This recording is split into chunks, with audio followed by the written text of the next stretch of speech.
الحمد لله نحمده ونستعينه ونستغفره ونؤمن به ونتوكل عليه ونعوذ بالله من شرور أنفسنا ومن سيئات أعمالنا من يهده الله فلا مضل له ومن يضلله فلا هادي له ونشهد أن لا إله إلا الله وحده لا شريك له ونشهد أن سيدنا ومولانا محمدا عبده ورسوله أرسله بالحق بشيرا ونذيرا بين يدي الساعة من يطع الله ورسوله فقد رشد واهتدى ومن يعصهما فقد ضل وغوى أما بعد فأعوذ بالله من الشيطان الرجيم بسم الله الرحمن الرحيم وأوحى ربك إلى النحل أن اتخذي من الجبال بيوتا ومن الشجر ومما يعرشون ثم كلي من كل الثمرات فاسلكي سبل ربك ذللا يخرج من بطونها شراب مختلف ألوانه فيه شفاء للناس إن في ذلك لآية لقوم يتفكرون والله خلقكم ثم يتوفاكم ومنكم من يرد إلى أرذل العمر لكي لا يعلم بعد علم شيئا إن الله عليم قدير صدق الله العظيم وقال النبي صلى الله عليه وسلم يوشك الأمم أن تداعى عليكم كما تداعت الأكلة إلى القصعة قالوا أنحن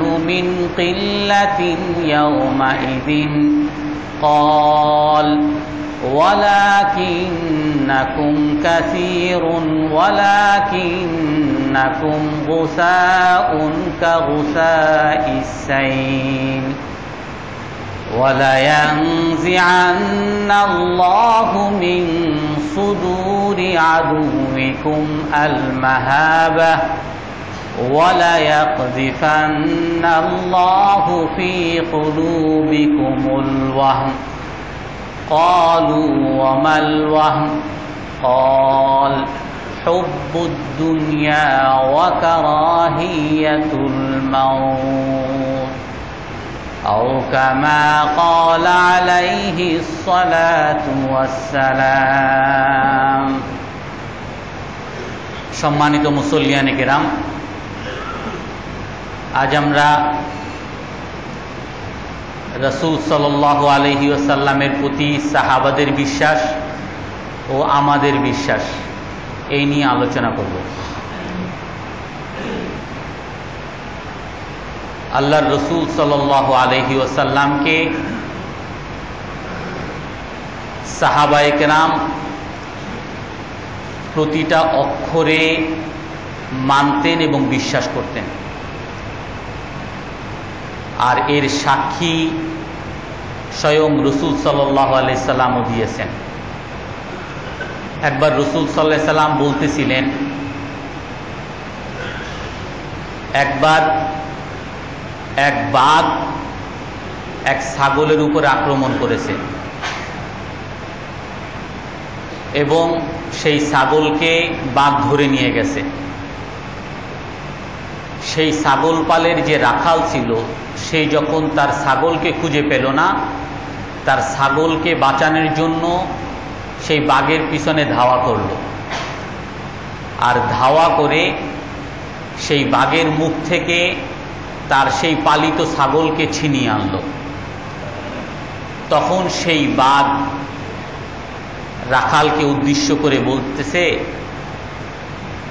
যে লাতানজিআন্না রিজকান আল্লাযী সাকানি আল্লাহু ইলাইয়া, যে হে রাখাল, তুমি আমার সেই খাবারকে ছিনিয়ে নিয়ে যাচ্ছ যেই খাবারকে আল্লাহ তাআলা আমাকে দিছেন। তো সেই রাখাল বেশ আশ্চর্যান্বিত হয়ে গেছে এবং সাহাবায়ে কেরামও সবাই আশ্চর্য হয়ে সুবহানাল্লাহ বলা শুরু করছে। রাসূল আবার বললেন যে একবার এক লোক তার গরুর উপরে বেশ বোঝা বহন করে দিয়েছে, গরুর পিঠের উপরে তার সামগ্রী বহন করে দিয়েছে, আর গরু সেই বোঝা বহন করতে পারতেছে না। গরুর অনেক কষ্ট হচ্ছে। তখন সেই গরুর মালিকের দিকে তাকিয়ে বলতেছে, ইন্না লাম নুখলাক লিহাজা ওয়া ইন্নামা খুলিকতু লিল হারস, হে আমার মালিক, আমি বোঝা বহন করার জন্য সৃষ্টি হই নাই, আমি সৃষ্টি হয়েছি শুধুমাত্র কৃষির কাজ করার জন্য, কৃষিকাজে সহযোগিতা করার জন্যই আমি সৃষ্টি হয়েছি, বোঝা বহন করার জন্য আমি সৃষ্টি হই নাই। তখন সাহাবায়ে কেরাম সবাই আশ্চর্য হয়ে বলা শুরু করছে, সুবহানাল্লাহ, যে পশু বাঘ তারা কথা বলে। তো আল্লাহর রাসূল বলেন যে পশু এবং বাঘকে যে বাক শক্তি আল্লাহ তাআলা দিতে পারেন, ফাইন্নী উমিনু বিহাযা ওয়া আবু বকর ওয়া উমর, বুখারী শরীফের ঘটনা এটা। রাসূল সাল্লাল্লাহু আলাইহি সাল্লাম বলেন যে আমি এই বাঘ এবং গরু, তাদের যে বাক শক্তি আল্লাহ তাআলা দিয়েছেন, তারা যে কথা বলেছে, এই কথা আমি বিশ্বাস করি, আমার সাথে আমার আবু বকর বিশ্বাস করে এবং ওমর রাদিয়াল্লাহু আনহুম তারাও বিশ্বাস করে। মানুষের কাছে অবিশ্বাস্য হলেও যখন রাসূল বলেছেন, তো এই কথাকে রাসূল যেরকম বিশ্বাস করতেন, সাহাবায়ে কেরামও সেরকম বিশ্বাস করতেন। হযরত সাবিত ইবনে কাইস রাদিয়াল্লাহু আনহু এক সাহাবী, রাসূলের উপরে আয়াত নাজিল হয়েছে, ইয়া আইয়ুহাল্লাযীনা আমানু লা তারফাউ আসওয়াতাকুম ফাওকা সাওতিন নবী, যে হে মুমিনগণ, তোমরা নবীর আওয়াজের উপরে তোমাদের আওয়াজকে উঁচু করবে না। ওয়ালা তাজহারু লাহু বিল কাউলি কাজাহরি বাযিকুম লিবাযিন, আর তোমরা আপোষে যেরকম জোরে কথা বলো, উচ্চস্বরে কথা বলো, রাসূলের সামনে উচ্চস্বরে কথা বলবা না। যদি বলো আন তাহবাতা আমালুকুম ওয়া আনতুম লা তাশউরুন, তোমাদের সকল নেক আমল নষ্ট হয়ে যাবে অথচ তোমরা জানবাও না। শুধুমাত্র রাসূলের সামনে উচ্চস্বরে কথা বললে তোমাদের সমস্ত নেক আমল বরবাদ হয়ে যাবে। তো এই আয়াত যখন নাজিল হয়েছে, সাবিত ইবনে কাইস রাদিয়াল্লাহু তাআলা আনহু বাড়িতে বসে উনি দরজা বন্ধ করে কাঁদতেছে তো রাসূল সাল্লাল্লাহু আলাইহি সাল্লাম তো তার সাহাবায়ে কেরামের খবর নিতেন। তো বেশ কিছুদিন সাবিত ইবনে কায়েস রাদিয়াল্লাহু তাআলা আনহুকে দেখেন নাই। তো সাহাবায়ে কেরাম থেকে জিজ্ঞাসা করেন, সাবিত ইবনে কায়েসের খবর কি? তো তখন সাহাবায়ে কেরাম বলেন, হে আল্লাহর রাসূল, সে তো ভয় পেয়েছে। বলে কি ভয়? বলে সে আপনার মজলিসে জোরে কথা বলেছে, এই জন্য তার সকল নেক আমল বরবাদ হয়ে গেছে, এই দুঃখে সে বাসায় কাঁদতেছে। বলে তাকে ডাকো। তাকে ডাকা হইল। তো রাসূল বলেন, কি ব্যাপার, তোমার কি হয়েছে? সে বলে, ইন্নী কাদ খাশিতু আন হালাকতু, যে আমি ভয় পাচ্ছি যে আমি ধ্বংস হয়ে গেছি। বলে কি হয়েছে? উনি বলতেছেন, ইয়ানহান আল্লাহু আনিল হামদি মা লাম ইয়াফআল ওয়া আনা উহিব্বুল হামদ। আল্লাহ তাআলা নিষেধ করছেন আমরা যেন মানুষের প্রশংসা, যে কাজ করি নাই সেই প্রশংসার আশা যেন না করি, কিন্তু আমার সবসময় ভাল লাগে মানুষ আমার প্রশংসা করুক। ওয়ানহানা আনিল খাইলা, আল্লাহ তাআলা নিষেধ করছেন অহংকার করা থেকে। ও আনা উহিব্বুল জামাল, আর আমি সুন্দর সুন্দর জামা একটু বিলাসিতা করতে পছন্দ করি। ও আনা জাহুরিয়ুস সাউত, আর হে আল্লাহর রাসূল আমি উচ্চ স্বরে কথা বলি, জোরে কথা বলি, আর আমি আপনার মজলিসে জোরে কথা বলছি, আমার সমস্ত আমল বরবাদ হয়ে গেছে, আল্লাহ তাআলা বলছেন। তো তখন আল্লাহর রাসূল তাকে সান্ত্বনা দিতেছেন, আলা তারদা আন তাঈশা হামিদান ওয়া তামুতা শাহীদান ওয়া তাদখুলাল জান্নাহ। হে সাবিত ইবনে কায়েস, তুমি কি চাও না, তুমি কি এই ব্যাপারে খুশি হও না যে দুনিয়াতে তুমি সুখী জীবন যাপন করবে, আর শহীদ হয়ে তুমি মারা যাবে, আর জান্নাতে তুমি প্রবেশ করবে? তুমি যদি প্রশংসার আশা না করো, তারপরে যদি মানুষ প্রশংসা করে সমস্যা নাই। তুমি যদি ভালো জিনিস, সুন্দর পরিপাটি থাকতে পছন্দ করো, কিন্তু তুমি অন্য মানুষকে তুচ্ছ তাচ্ছিল্য করো না, সমস্যা নাই। অন্য এক হাদিসে আছে, এক সাহাবী বলতেছে, হে আল্লাহর রাসূল আপনি বলেন অহংকার নিষেধ, অহংকার থাকলে জান্নাতে যাওয়া যাবে না। আমরা তো সবাই চাই একটু আমার জামাটা সুন্দর হোক, আমার জুতাটা সুন্দর হোক। তো আল্লাহর রাসূল বলতেছেন কি, আল কিবরু বাতারুল হক ওয়া গামাতুন নাস। অহংকার হলো সুন্দর জামা পরা, এটা অহংকার না।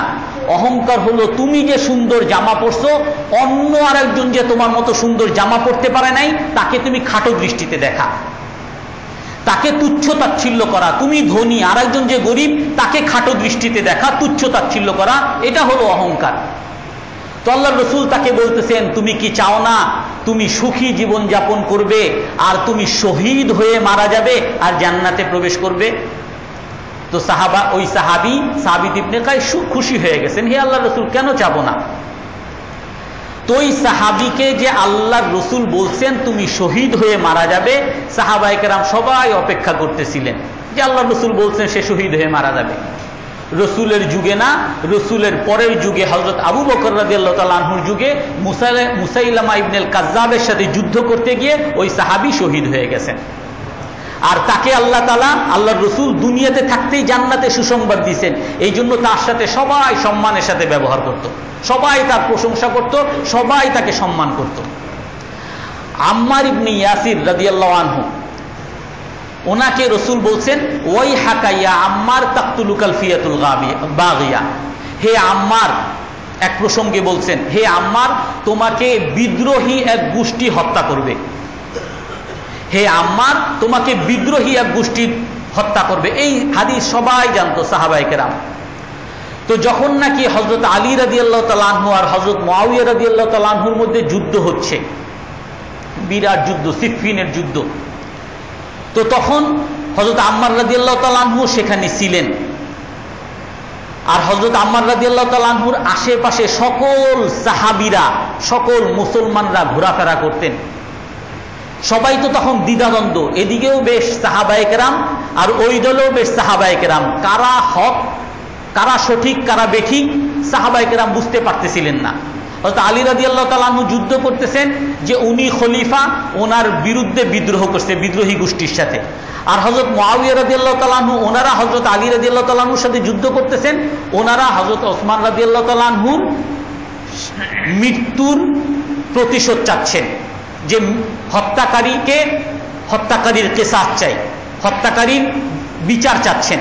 তো ওনারা ওনাদের দৃষ্টিতে আন্দোলন করতেছে সঠিক আন্দোলন, আর হযরত আলী রাদিয়াল্লাহু তাআলা আনহুর দৃষ্টিতে বিদ্রোহ দমন করতেছে। তো দোনোজনই সহি। তো সাহাবায়ে কেরাম মুসলমানগণ সব দ্বিধাদ্বন্দ্বে ছিল, কোনটা সহি কোনটা বাতিল, কারা সত্যের উপরে, কারা সত্য আর কারা বিদ্রোহী।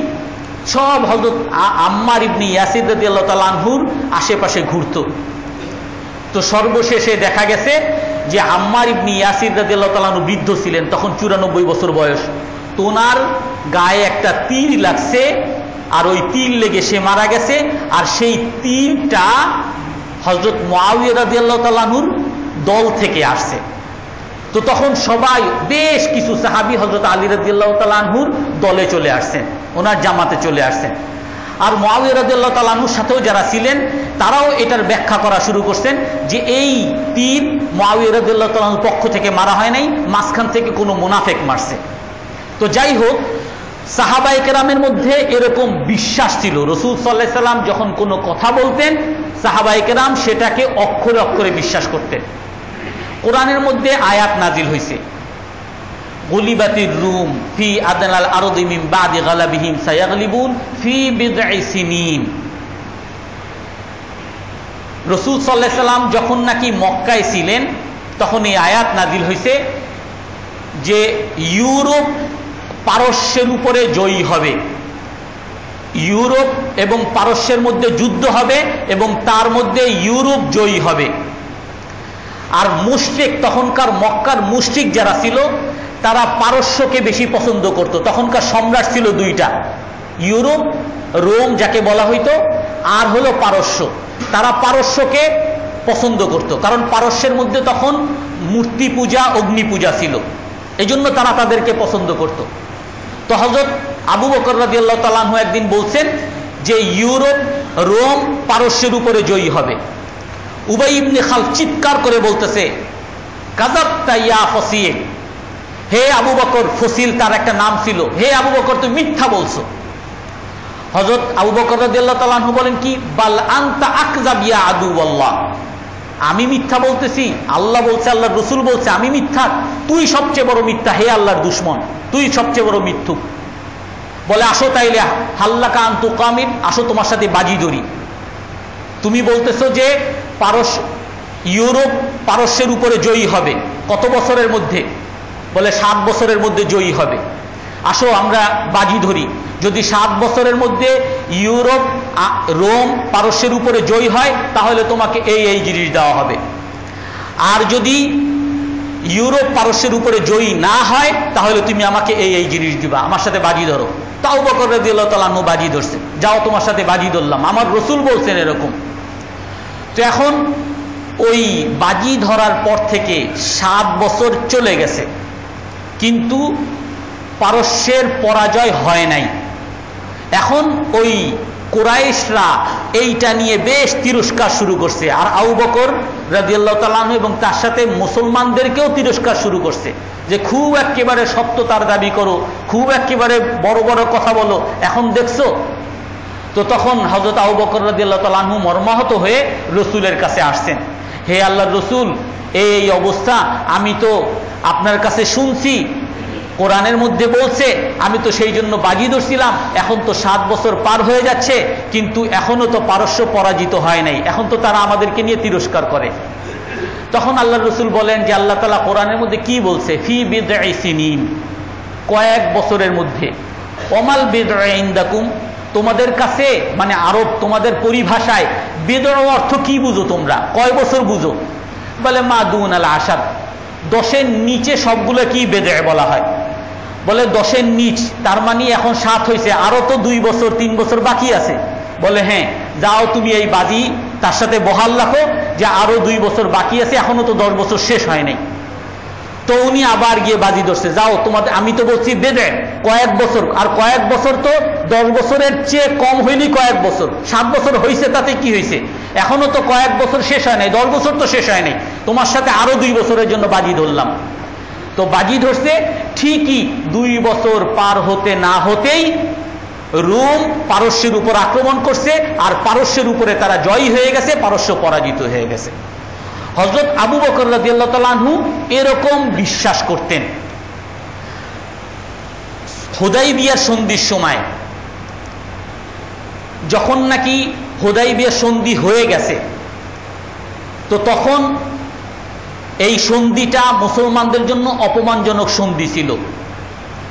তো হযরত ওমর রাদিয়াল্লাহু তাআলা আনহু আসছে রসুলের কাছে, হে আল্লাহর রসুল, আলাস্তা নবী আল্লাহি হাক্কা, আপনি কি আল্লাহর সত্য নবী না? বলে হ্যাঁ, আমি সত্য নবী। আলাইসা কাতলানা ফিল জান্নাহ ওয়া কাতলাহুম ফিন্নার, আমাদের মধ্যে যারা নিহত হবে তারা জান্নাতে যাবে, তাদের মধ্যে যারা নিহত হবে তারা জাহান্নামে যাবে, তাই না? বলে হ্যাঁ তাই। ফালিমা নুতিদ দানিয়া ফি দীনিনা, তাহলে আমরা কেন অপমান সহ্য করব? কেন আমরা জীবন দিব না? কেন আমরা যুদ্ধ করব না? এই অপমানজনক সন্ধি আমরা কেন সহ্য করব? তো আল্লাহর রসুল তাকে বলেন কি, যে আনা রাসূলুল্লাহ ওয়ালা উসিহি, আমি আল্লাহর রসুল, আমি আল্লাহর নাফরমানি করতেছি না, আল্লাহ আমাকে সাহায্য করবে। তো হযরত ওমর রাদিয়াল্লাহু তাআলা আনহু আবার সামনে গেছেন, হে আল্লাহর রসুল, আপনি কি বলেন নাই যে আমরা আল্লাহর ঘর তওয়াফ করব, আমরা আল্লাহর ঘরে আসব? আলাস্তা কুলতা আন্নানা নাতিল বাইত ওয়া নাতুফু বিহি, আপনি কি বলেন নাই আল্লাহর ঘরে আসব, তওয়াফ করব? তো আল্লাহর রাসূল বলেন, হ্যাঁ আমি বলছি। তবে কি আফি হাযাল আমিল জাদীদ, আমি কি বলছি এই বছরই তওয়াফ করবা? ফা ইন্নাকা আতিহি ওয়া মুতাওয়িফুন বিহি, খোদার কসম তুমি বাইতুল্লাহ আসবা এবং তওয়াফও করবা। কিন্তু আমি তো এই বছরের কথা বলি নাই। তারপর ওনার মনের জ্বালা কমে নাই, হযরত আবু বকর রাদিয়াল্লাহু তাআলা আনহুর কাছে আসছে, হে আবু বকর বলো, আলাইসা নবী আল্লাহি হাক্কা, উনি কি আল্লাহর সত্য নবী না? বলে হ্যাঁ। আলাইসা কাতলানা ফিল জান্নাহ ওয়া কাতলাহুম ফিন্নার, আমাদের মধ্যে যারা নিহত তারা জান্নাতে যাবে, তাদের মধ্যে যারা নিহত তারা জাহান্নামে যাবে, এই কথা ঠিক না? বলে হ্যাঁ ঠিক। ফালিমা নুতিদ দানিয়া, তাহলে আমরা কেন অপমান সহ্য করব? তো উনি কি বলতেছেন, হযরত ওমর রাদিয়াল্লাহু তাআলা আনহুর হাত ধরছে, আর হাত ধরে এইভাবে কম্পন দিছে, একটা কাঁপুনি দিছে, বলে ইয়া রাজুল ইন্নাহু রাসূলুল্লাহ, হে পুরুষ শোনো, সে আল্লাহর রসুল, আর সে আল্লাহর কথা ছাড়া কোনো কাজ করতেছে না, সে আল্লাহ তাকে সাহায্য করবে। ফাস্তামসিক বিগারদিহি হাত্তা তামুত, তুমি তার রশিকে ধরে রাখো মৃত্যু পর্যন্ত, সে কখনো ভুল পথে যাচ্ছে না। ফাইন্নাহু আলাল হক, সে সত্যের উপরে আছে। তখন হযরত ওমর রাদিয়াল্লাহু তাআলা আনহু বলেন যে আমি রসুলের কাছে যেরকম উত্তর পেয়েছি, হযরত আবু বকরের কাছেও সেই একই উত্তর পেয়েছি, আর তার সেই কম্পনের কারণে আমার মধ্যে আমার বুক উন্মুক্ত হয়ে গেছে, আর আমি এইটা বিশ্বাস করে ফেলছি, আলিমতু আন্নাহু আলাল হক, আল্লাহর রসুল সত্যের উপরে আছে। আর তখন আমার অন্তর শান্ত হয়ে গেছে। তো সাহাবায়ে কেরাম বিশ্বাস করতেন রসুল যা করতেন। হযরত আবু বকর রাদিয়াল্লাহু তাআলা আনহু যখন রাসূল সাল্লাল্লাহু আলাইহি সাল্লামের ইন্তেকাল হয়, তারপরে মদিনার মধ্যে বেশ বিভ্রান্তি বিশৃঙ্খলা শুরু হয়ে গেছে। অনেক মানুষ মুরতাদ হয়ে গেছে। মুসলমান ছিল যারা নতুন নতুন মুসলমান হয়েছে তারা কাফের হয়ে গেছে, মুনাফিক কিসিমের যারা ছিল। এবং অনেক মানুষ যাকাত অস্বীকার করছে, এবং কিছু কিছু মানুষ কিছু কিছু এলাকায় নবুয়ত দাবি করছে। মুসাইলামা ইবনুল কাজ্জাব, তারা নবুয়ত দাবি করছে। অর্থাৎ মদিনার মধ্যেই, মুসলমানদের মধ্যেই বিভিন্ন বিশৃঙ্খলা, আর এই বিশৃঙ্খলা আয়ত্তে আনতে, নিয়ন্ত্রণে আনতে মুসলমানরাই হিমশিম খাচ্ছে। কিন্তু এই সময়ও উনি রাসূল সাল্লাল্লাহু আলাইহি সাল্লাম মৃত্যুর আগে একটা দল নির্ধারণ করেছিলেন, তাদেরকে ইউরোপে, রোমের অভিযানে পাঠাবেন। আর তার নেতা, তার আমির বানিয়েছিলেন উসামা ইবনে যায়েদ রাদিয়াল্লাহু তাআলা আনহুকে। এখন রসুল তো নির্ধারণ করে গেছেন পাঠাবেন, প্রস্তুতি নিচ্ছিল, এর মধ্যে রসুলের ইন্তেকাল হয়ে গেছে।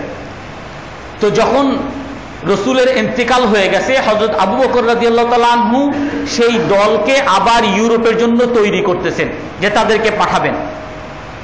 তো তখন সাহাবায়ে কেরাম সবাই, হযরত ওমর রাদিয়াল্লাহু তাআলা আনহু, হযরত আবু বকর রাদিয়াল্লাহু তাআলা আনহুর কাছে এসে বলতেছেন যে দেখেন আমাদের মদিনার মধ্যেই কি খারাপ অবস্থা, মদিনার উপরে আক্রমণ চলতেছে, বিভ্রান্তি, মানুষ নতুন নবুয়ত দাবি করছে, আমাদের এদেরকে আমরা নিয়ন্ত্রণ করি, তারপরে বাইরে পাঠান, আমাদের উপর আক্রমণ আসলে আমরা নিজেরাই তো এই আক্রমণ ঠেকাইতে পারবো না, আপনি বাইরে কিভাবে এখন অভিযানে পাঠান।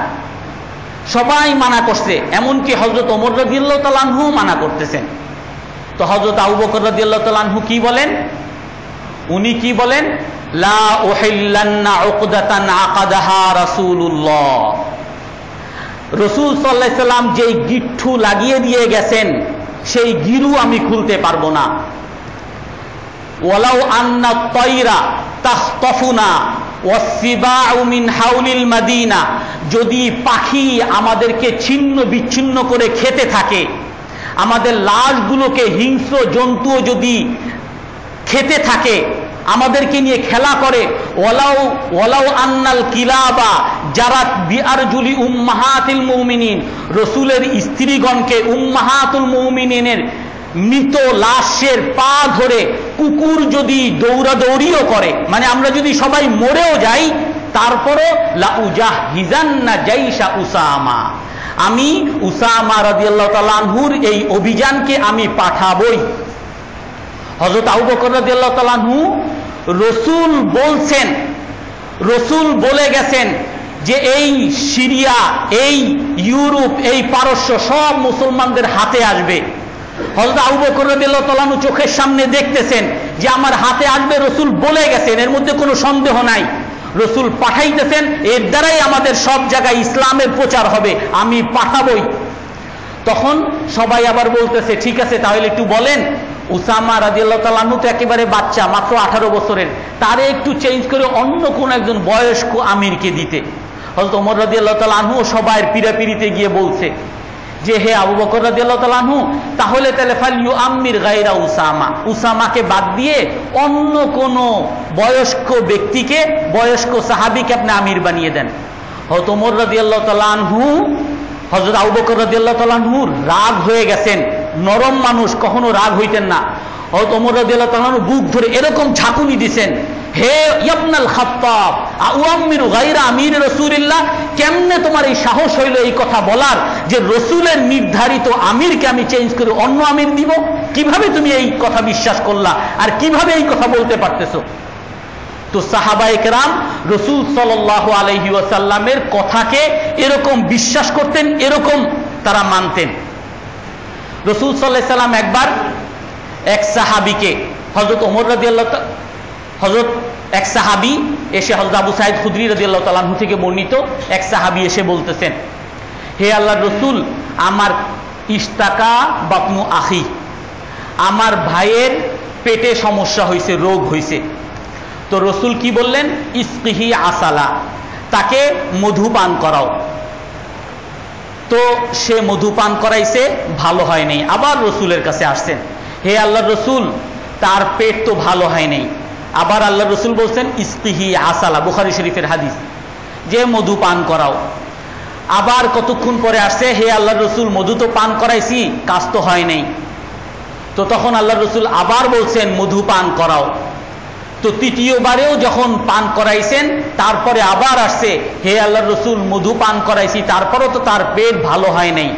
তখন আল্লাহর রাসূল কি বলছেন, ইসকিহি আসালা, তুমি তাকে মধু পান করাও।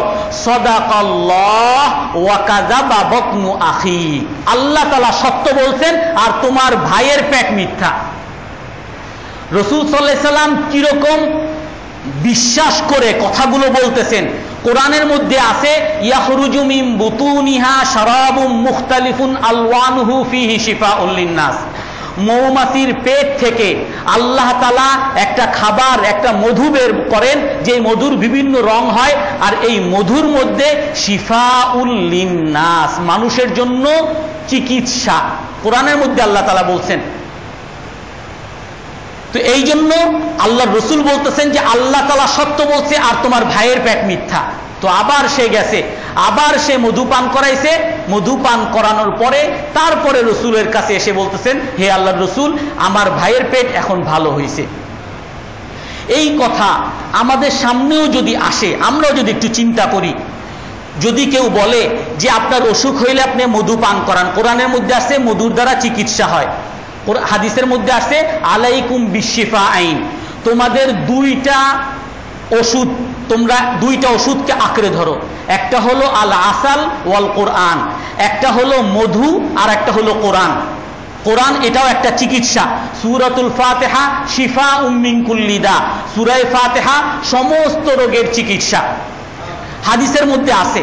এখন এইগুলো যদি আমাদের সামনে বলা হয়, বা আমিও এখন চিন্তা করি যে আমি এটাকে কতটুকু বিশ্বাস করি, বা আমাকে বলা হইলে আমি যে বলে তাকে আমি কিরকম দৃষ্টিতে দেখি। আরে মোল্লা মৌলবীরা তো পুরান আমলের কথা বলবেই, এরা তো আর এই যুগের আধুনিকতা কিছু বুঝে না। এরা তো এই কথা ওই যে অনেকে বলে যে এরা এখন ফুফার যুগে আছে, তার মানে এখনো আধুনিক যুগে আসে নাই, যার কারণে ওই মধু আর ওই কালিজিরার যুগে আছে। এই মধুর উপরে আমার কাছে গবেষণা আছে, যদি কারো লাগে আমি দিব। ডক্টর ডিকসন এবং হার্ভার্ড ইউনিভার্সিটির ডক্টর মুলান, তারা মধুর উপরে গবেষণা করেছেন। এই মধু মানুষের শরীরের মধ্যে যত ভাইরাস, যত ব্যাকটেরিয়া, শরীরের মধ্যে ক্ষতিকর ভাইরাসগুলোকে মধু ধ্বংস করে দেয়, এবং তারা আলাদা আলাদা করে দিছে। মধু শরীরের মধ্যে রোগ প্রতিরোধ ক্ষমতা বাড়িয়ে দেয়, শরীরের মধ্যে রোগ প্রতিরোধ ক্ষমতা বাড়িয়ে দেয়। আমরা বর্তমানে যত আধুনিক ডাক্তারদের পিছনে ঘুরি, ডাক্তাররা কি করে? আপনারকে অ্যান্টিবায়োটিক দেয়। অ্যান্টিবায়োটিকটা কি? আপনার রোগ প্রতিরোধ ক্ষমতা কমে গেছে, অ্যান্টিবায়োটিক দিয়ে রোগ প্রতিরোধ ক্ষমতা বাড়িয়ে দেয়। আপনার এই মধু দ্বারা, সে ওখানে বিস্তারিত লেখছে, মধু দ্বারা মানুষের পেটের চিকিৎসা হয়, মধু দ্বারা মানুষের যত চর্মরোগ এগুলোর চিকিৎসা হয়, মধু দ্বারা মানুষের কোলেস্টেরল কমে, মধু দ্বারা মানুষের শরীরের মধ্যে রোগ প্রতিরোধ ক্ষমতা বেড়ে যায়। অন্য এক হাদিসের মধ্যে আছে ইন্না ফিল হাব্বাতি সাউদা, বুখারী শরীফের হাদিস, ইন্না ফিল হাব্বাতি সাউদা শিফাউম মিন কুল্লি দা ইল্লা সাম, কালো জিরার মধ্যে সমস্ত রোগের চিকিৎসা, কালো জিরার মধ্যে সমস্ত রোগের চিকিৎসা, মৃত্যু ছাড়া। এই কথা তো আমরা কেউ বিশ্বাস করি না, বা এদিকে আমরা কেউ যাইও না। ডক্টর বিটা মুলন নিউজিল্যান্ড ইউনিভার্সিটির একজন প্রফেসর, উনি এক দল নিয়ে গবেষণা করছেন, গবেষণা করে ওনার গবেষণা বের করছেন, আমার কাছে কম্পিউটারে আছে। উনি এই যদি কালি জিরা কেউ খায় তো তার মধ্যে রোগ প্রতিরোধ ক্ষমতা বাড়ে। উনি আলাদা আলাদা করে দেখিয়েছেন কালি জিরা দ্বারা মানুষের ডায়াবেটিস ভালো হয়, কি কি কারণে এগুলো বিস্তারিত বলছেন। ডায়াবেটিস দ্বারা মানুষের কোলেস্টেরল কমে যায়, হার্টের রোগ ভালো হয়ে যায়, ডায়াবেটিস দ্বারা পেটের রোগ ভালো হয়ে যায়, কিডনির রোগ ভালো হয়ে যায়, ডায়াবেটিস দ্বারা মানুষের ব্রেনের রোগ ভালো হয়ে যায়। উনি আর এগুলোকে মানুষ বিশ্বাসও করছে। তখন ওই ডক্টর উসামা একজন যে এই কথাগুলো আনছেন, যে মানুষ এই ডাক্তাররা যখন বলে প্যারাসিটামল খান সব ভালো হয়ে যাবে, খুব বিশ্বাসের সাথে খায়। আর আল্লাহ এবং আল্লাহর রসুল যখন বলে যে এই মধু খাও, সূরা ফাতিহা পড়ো, তোমার অসুখ ভালো হয়ে যাবে, এইটা ন্যায় ঠিকই, হুজুরে বলছে খাই আর কি, কিন্তু ওই বিশ্বাস তার মধ্যে নাই। আর আল্লাহ বলছেন আনা ইনদা যন্নি আবদি বি, আমি আমার বান্দা আমার সাথে যেরকম বিশ্বাস করবে আমি তার সাথে সেরকমই আচরণ করব। ওই সাহাবী যখন তাকে বলছেন তুমি মধু খাওয়াও, মধু খাওয়ায়া সে হয়তো একটু দেখতো, সমস্ত রোগের সমস্ত ওষুধের প্রতিক্রিয়া সাথে সাথে দেখা যায় না, একটু সময় লাগে।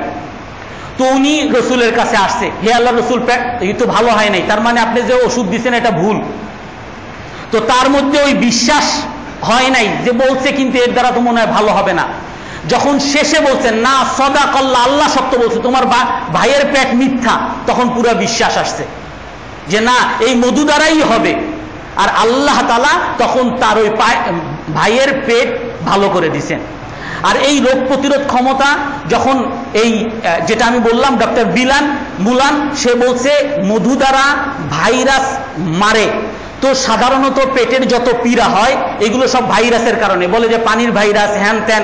আর একজন বিদেশি আমাকে তো একবার বলতেছে যে তোমাদের বাংলাদেশে সমস্ত পানি হলো দূষিত পানি, আর এই পানি দ্বারা হাজারো হাজারো রোগ ছড়ায়। তো আমি বললাম এরকম দূষিত পানি আমরা তো ঢাকা শহরে তাও একটু ফুটিয়ে খাই, গ্রামে তো শুধু খাল থেকে উঠায় আর খায়, তারপরেও তো তারা চলতেছে। বলে কেমনে চলে, তারা তো মরে যাওয়ার কথা। আমি বললাম তাকে যে এই যে করে এর মধ্যে দূষিত পানি, ব্যাকটেরিয়া আছে, ভাইরাস আছে, সবই আছে, কিন্তু শরীরের মধ্যে যে প্রতিরোধ ক্ষমতা, ওই গরিব মানুষের, ওই গ্রামের মানুষের মধ্যে প্রতিরোধ ক্ষমতা আল্লাহ তাআলা এর চেয়ে বেশি দিয়ে দিয়েছেন। ওই ভাইরাস ঢুকে ওই প্রতিরোধ ক্ষমতা সেই ভাইরাসকে মেরে ফেলে। তো এই জন্য ওই যে মধু যে দিয়েছে, মধু দ্বারা ভাইরাসকে যে মারতে সময় লাগতেছে, একটু সময় দিলে সেটা এমনি এমনি মরে যেত, আর এই জন্যই একটু সময় লাগছে। তো যাই হোক, হযরত ওমর রাদিয়াল্লাহু তাআলা আনহু একবার সিরিয়ায় যাচ্ছেন। তো সিরিয়ার কাছাকাছি যখন গেছেন তখন তার কাছে খবর আসছে যে সিরিয়ার মধ্যে মহামারী রোগ দেখা দিছে। তো এখন সে কি করবেন, যে সে এই মহামারী মানে হলো রোগ ছড়ায়, আর যারাই সেখানে যায় সবাই মারা যায়, সাধারণত এরকম আগে হইতো। তো এখন কি করবেন, এই মহামারী ওই এলাকায় যাবেন কি যাবেন না, এই নিয়ে উনি দ্বিধাদ্বন্দ্বে পড়ছেন। রসুল কি বলছেন, সাহাবায়ে কেরামকে জিজ্ঞেস করতেছেন। তখন খাজানা ইবনে আউফ রাদিয়াল্লাহু তাআলা আনহু বলতেছেন, হ্যাঁ আমি রসুলের কাছে শুনছি, ইযা সামি'তা আন্নালি তাউনি ফি বালাদিন আনতা ফি ফালা তাদখুল ফিহা। আল্লাহ রসুল বলছেন, যদি তুমি এমন শহরে থাকো যেই শহরে মহামারী ছড়িয়ে পড়ছে, তাহলে সেই শহর থেকে তুমি বের হবে না। আর যদি ওই শহরে না ঢুকে থাকো তাহলে সেই শহরে তুমি ঢুকবা না। তো যখন এই কথা পাইছেন তো উনি আবার মদিনায় ফিরে আসছেন, সিরিয়ায় যান নাই। তো এগুলোর ক্ষেত্রে রাসূল সাল্লাল্লাহু আলাইহি ওয়াসাল্লাম কি বলছেন এগুলোকে ওনারা বিশ্বাস করতেন, মানতেন। আর আমরা এগুলো বিশ্বাসও করতে পারি না, মানতেও পারি না। কোরআনের দ্বারা, এটা তো না হলে মধু এগুলোর মধ্যেই হয়েছে, কোরআনের দ্বারা যে চিকিৎসা হয়, আজকে বর্তমান বিজ্ঞানে, বর্তমান ডাক্তারি বিদ্যায় বলে সমস্ত রোগের মূল এই যে বলেন হার্ট অ্যাটাক, তারপরে ব্রেন স্ট্রোক, তারপর কোলেস্টেরল বেড়ে যাওয়া, তারপরে ডায়াবেটিস হওয়া, এই সমস্ত রোগের কারণ তারা বলে টেনশন। টেনশনের দ্বারা, মানুষের টেনশনের দ্বারা এই সমস্ত রোগগুলো জমতে থাকে। আর এইটা প্রমাণিত, আলা বিযিকরিল্লাহি তাতমাইন্নুল কুলুব, আল্লাহর জিকির যে করবে, যার অন্তরের মধ্যে আল্লাহর জিকির থাকবে, তার অন্তরে কোনো টেনশন থাকবে না, আল্লাহ তাআলা তার অন্তরকে প্রশান্ত অন্তর বানিয়ে দিবেন। আর এইটা যদি বিশ্বাস না হয়, আপনি একটু পরীক্ষা করে দেখতে পারেন। আপনার মন ভাল লাগতেছে না, আপনি লা ইলাহা ইল্লাল্লাহ, লা ইলাহা, একটু খাঁটি মনে ধ্যানের সাথে আপনি একটু আল্লাহ আল্লাহ বলে দেখেন। আর এই বিদ্যা, এইটা শুধু আমরা করি নাই, কাফেররা যখন মানসিক ডাক্তার যারা তাদের কাছে আসে টেনশন, তখন তাকে বলে সৃষ্টিকর্তার নাম বলো, আল্লাহ আল্লাহ বলতে থাকো, তোমার এই টেনশন কমবে, তারা এই চিকিৎসা দেয়। তো আমরা রাসূল সাল্লাল্লাহু আলাইহি সাল্লামের সেই হাদিসগুলোকে কিরকম বিশ্বাস করি? রাসূল সাল্লাল্লাহু আলাইহি সাল্লাম হাদিসের মধ্যে বলছেন যে একটা সময় আসবে যখন লাতুকাতিলুন্না মা'আন নাসারা মা আদুবিন সালিস, তোমরা মুসলমানরা খ্রিস্টানদের সাথে মিলে তৃতীয় এক শত্রুর সাথে যুদ্ধ করবে। আর যুদ্ধ করার পরে তোমরা জয়ী হবে। খ্রিস্টান আর মুসলমান একসাথে যুদ্ধ করে, মুসলিম শরীফের হাদিস, তোমরা জয়ী হবে। জয়ী হওয়ার পরে খ্রিস্টানদের একজন, সে বলবে গালাবাস সালিব, সে তার ক্রুশকে উঁচু করে বলবে যে এই ক্রুশ জয়ী হয়েছে, ক্রুশ জয়ী হয়েছে। তখন মুসলমান একজন তার কাছে গিয়ে তার ক্রুশকে ভেঙে ফেলবে আর বলবে না গালাব আল্লাহ, আল্লাহ তাআলা জয়ী হয়েছে, ক্রুশ জয়ী হয় নাই, আল্লাহর কারণে জয়ী পাইছি আমরা। তো তখন ওই মুসলমান যেহেতু তাদের ক্রুশকে ভেঙে ফেলছে, তারা এসে মুসলমানকে হত্যা করবে। তখন মুসলমানরাও তাদের উপর আক্রমণ করতে যাবে। ফায়াজতামিউনা লিল মালহামা, হাদিসের মধ্যে আসছে যে তারা একটা রক্তক্ষয়ী যুদ্ধের মধ্যে, অর্থাৎ খ্রিস্টান এবং মুসলমানরা রক্তক্ষয়ী যুদ্ধের মধ্যে উপনীত হবে।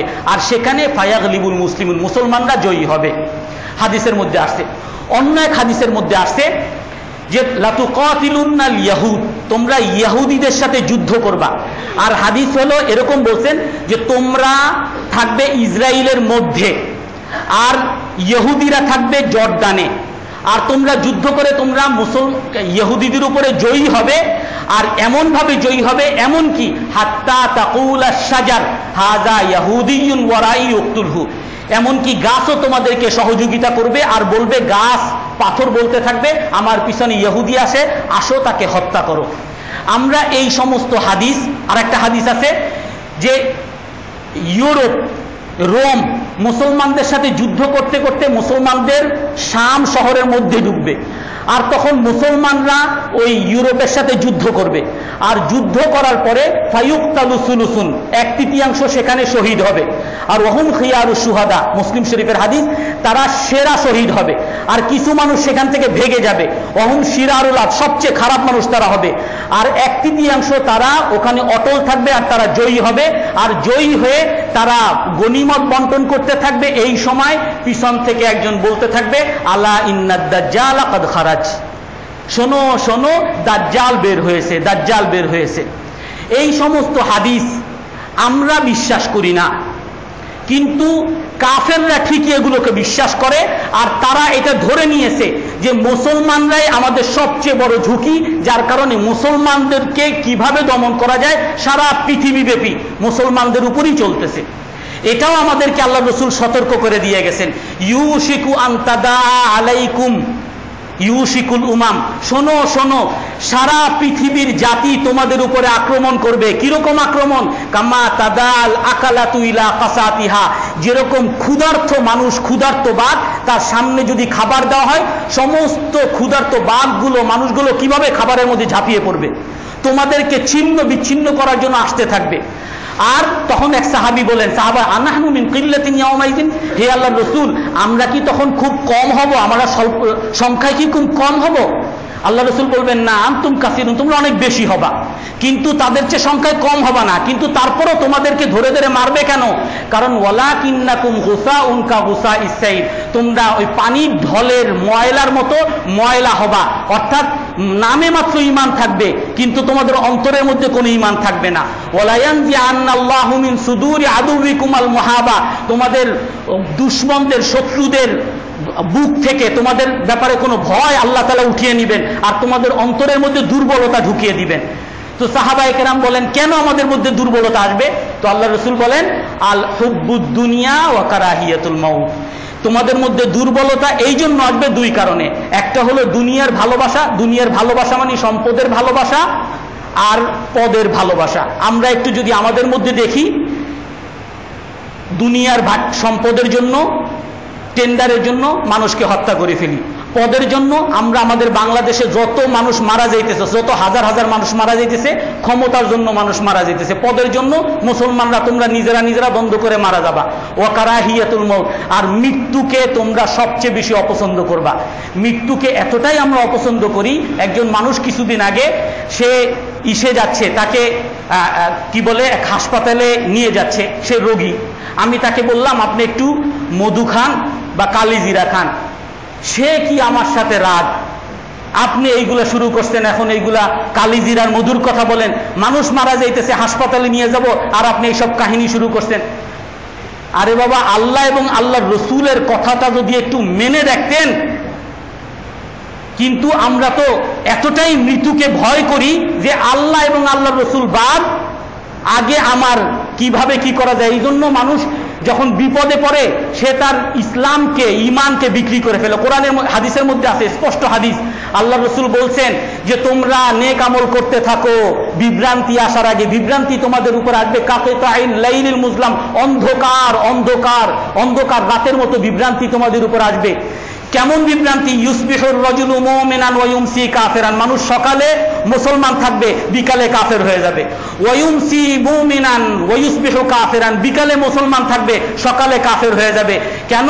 ইয়াবিউ দীনাহু বিআরাদিন মিনাদ দুনিয়া, তার দ্বীনকে সে বিক্রি করে দিবে দুনিয়ার সামান্য সামগ্রীর জন্য, দ্বীনকে বিক্রি করে দিবে। বলবে যে এই মসজিদে যতগুলো বৈশা আছে সবগুলারে মারো, তোমার পদ বাড়িয়ে দিব, তোমার প্রমোশন দিব, সবাই ধৈর্য ধৈর্য মারবে, মারার জন্য তৈরি হয়ে যাবে। তো দ্বীনকে তারা বিক্রি করে দিবে দুনিয়ার সামান্য লোভের জন্য। ওই দুনিয়ার ভালোবাসা আর মৃত্যুর ভয়, আমাদের সেই ব্যাপারে আল্লাহর রসুল সতর্ক করে গেছেন। বলে গেছেন তোমরা আজকে উন্নতির জন্য আমরা সবাই উন্নতি, দেশের উন্নতি করে কি ছেলে মেয়ে অবাধ মেলামেশা করে দেশের উন্নতি করো। আর আল্লাহ রাসূল বলেন কি তোমরা ধ্বংস করবা। ধ্বংসের আলামত শুনো, ইন্না মিন আশরাতিস সাআ, কিয়ামতের আলামত হলো, ধ্বংসের আলামত হলো যে ইয়াকসুরাল জাহালু, মানুষের মধ্য থেকে তার ইসলামী জ্ঞান উঠিয়ে নেওয়া হবে, মানুষের মধ্যে ইসলামী মূর্খতা বেড়ে যাবে। ওয়াকসুরুল ফুহশু, আর বেবিচার মানুষের মধ্যে সয়লাভ হয়ে যাবে। ওয়ুশরাবুল খামারু, আর মদ মানুষ পান করতে থাকবে। আজকে দেখেন যত ঘরগুলো বাংলাদেশে, যত হাজার হাজার পরিবার আছে, সমস্ত পরিবারগুলোর মধ্যে আজকে সম্পর্ক নাই, ধ্বংস হয়ে যাচ্ছে প্রতিটা পরিবার। কেন? স্বামী আর এক নারীর দিকে তাকায়, স্ত্রী আর এক পুরুষের দিকে তাকায়, তো স্বামী আর স্ত্রীর প্রতি ভালোবাসা কেন থাকবে? আজকে এই যে অবাধ মেলামেশা দ্বারা আমরা মনে করতেছি দেশের উন্নতি করতেছি, আর আল্লাহ রসুল বলেন যে কিয়ামতের আলামত, তুমি যদি অবাধ মেলামেশা দেখতে থাকো, বেবিচার দেখতে থাকো, তাহলে মনে রাখবা যে তোমার এই পৃথিবী ধ্বংস হওয়ার উপক্রম হয়ে গেছে। তো আমরা সেই সব ব্যাপারে কতটুকু সতর্ক? আল্লাহ তাআলা আমাদের সকলকে রসুল সাল্লাল্লাহু আলাইহি ওয়াসাল্লামের সেই সতর্ক বাণীগুলোকে বিশ্বাস করার এবং মানার তৌফিক দান করে।